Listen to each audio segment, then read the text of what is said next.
Kalingap, welcome back to my YouTube channel. Magandang araw po sa lahat. Sa amanda ko kayo ng mundo, naroon ngayon. At ito nga guys, no, panibagong reaction tayo mga Kalingap sa upload ni Kalingap Jomar. At dito nga guys, no, talagang nakarating na kung saan-saan para magbigay ng kahit pa paanong kunting tulong itong si Kalingap Jomar. At dito po mga Kalingap ay talagang sinugod or nilusob si Kalingap Jomar. Ay grabe guys mga Kalingap, buti na lang nakaalis agad siya at talagang pag hindi agad nakaalis sila doon ay talagang lulusubin sila doon ng mga tao, no? Hindi lamang mga bata, kundi yung mga matatanda na rin mga Kalingap. At alam niyo naman po sa Manila ay talagang marami doon na naghihirap, talagang kailangan ng tulong din, no? At syempre yung maraming nagugutom na mga bata sa lansangan mga Kalingap.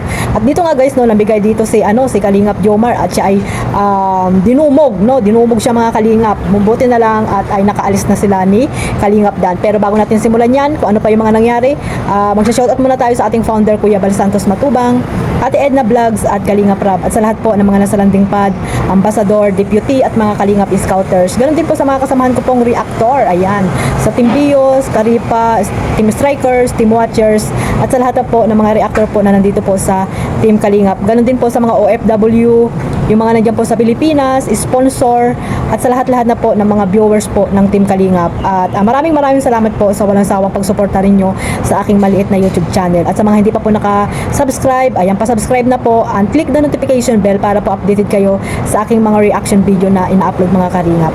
At ayan nga, no, may nakuha po tayong clip video dito kay Kalingap Jomar. At panoorin muna natin mga Kalingap, at pagkatapos nito ay gagawin po natin ng reaction. Ay, chicken? Paano pag hindi chicken? Ayos lang. Chicken na lang yan. Chicken na lang. Or kahit ano, pwede kahit, Kahit ano. Kahit ano na. Kahit ano na lang.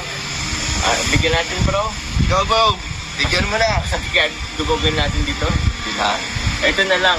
Bibigyan ko muna. Ito, kukunin ko na yung ano. Magkano ito bro? Wow. 50. 50 na lang yan, tama? Diba? Ate pa kayo yan. Ito, bibigyan kita ng ano.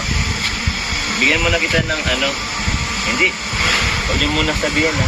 Bigyan ko kayong tig 100. Ang pagpamasahe. Ang pagpamasahe. Dick bro, pakilala ka, di ka pa yata kilala. Kilala mo ako? Ako si Paring Jomar. Taga sana o. Taga Daig kasi ako bro. Alam yung diet? Alam mo ang dahil? Bicol. Bicol. Napunta ka ng Bicol? Ano? Panoorin mo to ha. Tapos, Papanood mo yung sarili mo. Kuya Jomar sa YouTube. Kalingap. YouTube ka? Kalingap Jomar bro. Ay, Kalingap Jomar ka. may laptop po kami. May laptop kayo? Paano mayaman niya? Mayaman pala ito bro. Di po. Baka nagpap. Kami nanay po namin nagtatrabaho yung nanay po namin tatay. Tapos binili namin yun. Pinahiram lang sa amin yun. O, subscribe mo, Kalingap Jomar. Kalingap Jomar. Panoorin mo ha. Mapapanood mo to sarili mo, pati itong kapatid mo. Oh, binili ko na yan. Akin na. Oo, amin na yan. Amin na yan.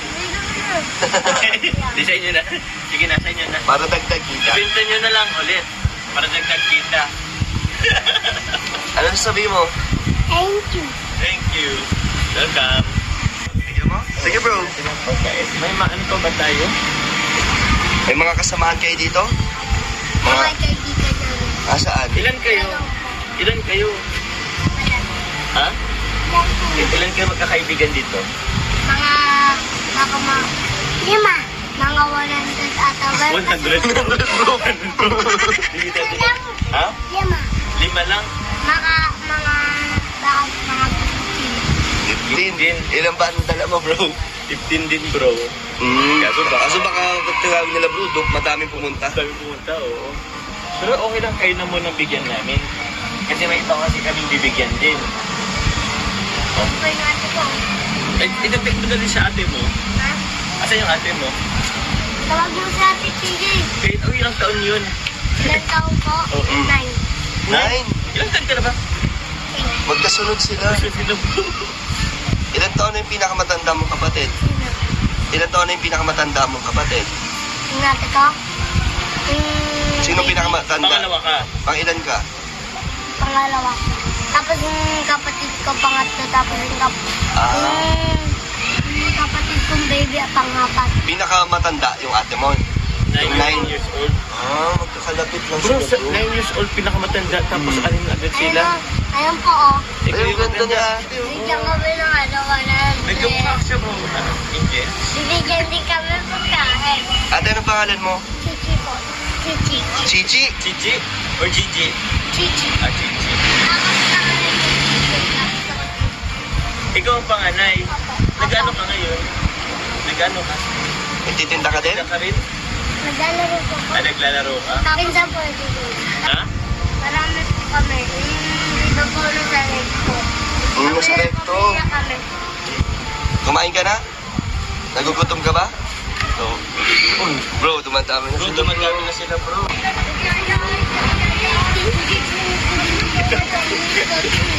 Bukod lang yun mo. May instant feeding program si Papa Joms. Ilan na magpa-feeding bro? Ito mo na sa'yo kuya.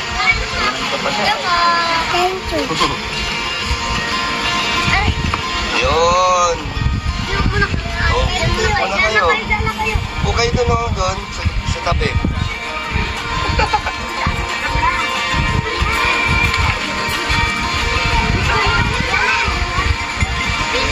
Yung konsehyo to. So, unti-unti na pong kinukuyog si Papa Joms.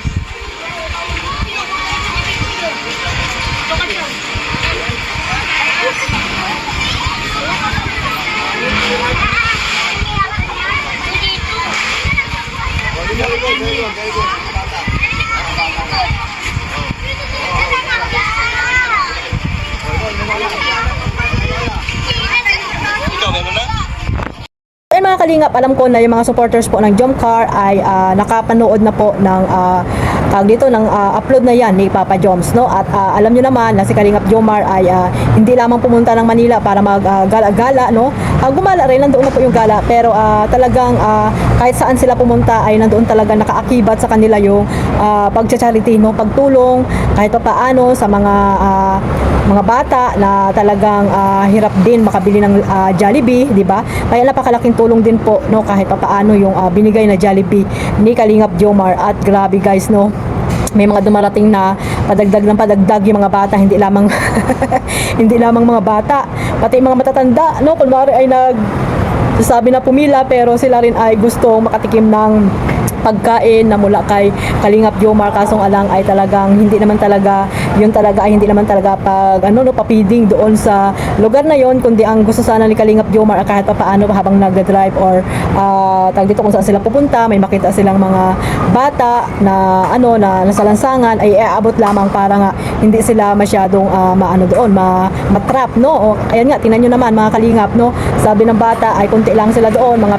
15 lang sila, pero ay talagang nung nakita ng iba na pumipila na ay talagang nilusob po dito si Kalingap Jomar. Grabe, mabuti na lang ay nakaalis din sila, no? Nakaalis din sila at mahirap po yun mga Kalingap, baka ilusubin sila lalo ay ano pa yung mangyari di ba? Kaya mahirap din sa sa Manila na mamigay ng mga ganyan na mga papiding tapos pipila or yung iba hindi na pipila kundi talagang aanin ka, lalo pag may mga pa dyan, badyaw na talagang mga walang disiplina sa sarili ay talagang napakahirap mga Kalingap. Kaya ayun, no, mabuti na lang ay nakaalis na rin agad sila Kalingap Jomar doon at kasama niya si Kalingap Dan. So napakahirap po doon talaga magbigay ng tulong sa Manila mga Kalingap, lalo pag mga ganyan na talagang ipapakita mo na namimigay ka. Kaya dapat ay sa isang tao ka lang dapat magbigay doon ng tulong kung ano yung gusto mong tulungan, kung sino yung gusto mong tulungan mga Kalingap. Pero pag ganyan, napakadelikado, no, napakadelikado para kay Kalingap Jomar.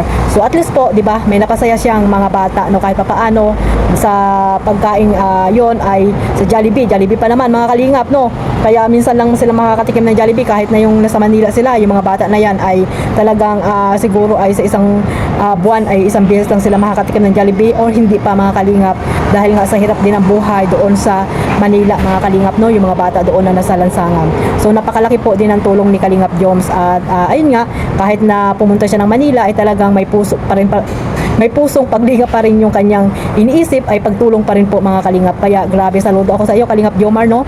Sana ay hindi lamang yan, no, yung time na yan na makapunta ka pa ulit ng Manila, sana ay makabigay ka pa rin ulit doon ng mga kahit pa paanong tulong sa mga taong gusto mong tulungan doon sa Manila, mga kalingap. Maganda rin yan, no, ikot-ikot, hindi lamang sa Camarines Norte magbigay ng tulong, kundi sa iba't ibang lugar po, sa amandako ng lugar po dyan sa Pilipinas. Like kalingap, Kuya Bal, di ba?